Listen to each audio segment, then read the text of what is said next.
You ever been in a room and felt the whole vibe just go cold, all because you asked a simple question?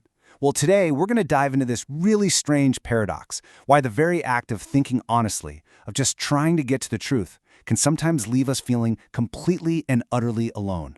It usually starts pretty small. You're with a group of friends, maybe colleagues, and something just doesn't quite add up. And so you think, okay, I'm just going to ask.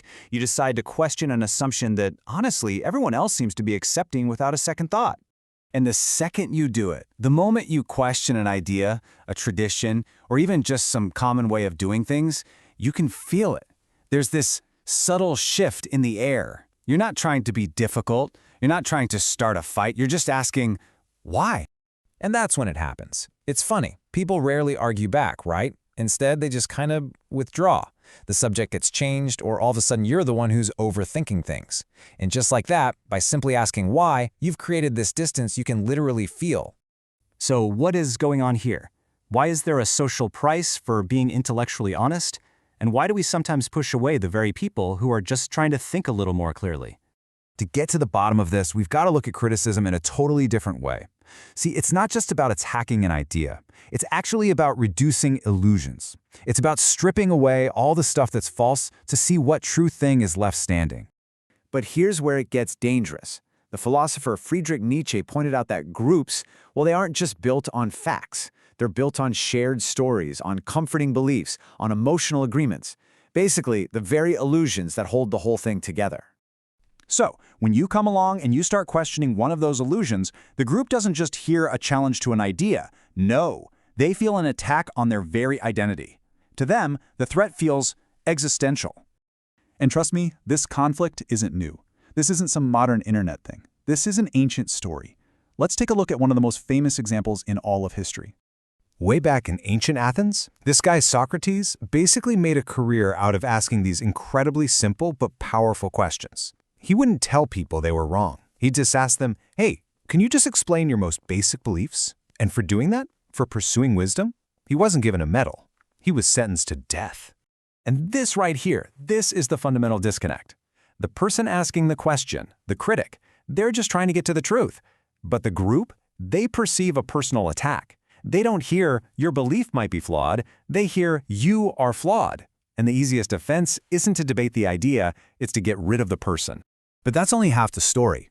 Because criticism, despite all the social baggage, is absolutely essential for us to make any progress. It isn't just a destructive thing, it's actually profoundly creative. The philosopher Karl Popper put this so brilliantly. He argued that we don't actually move forward by confirming our ideas are right. No, knowledge grows when we do everything we can to prove our best ideas wrong. Think of it like intellectual purification. Criticism is the fire that burns away all the weak, flimsy, false parts of an idea.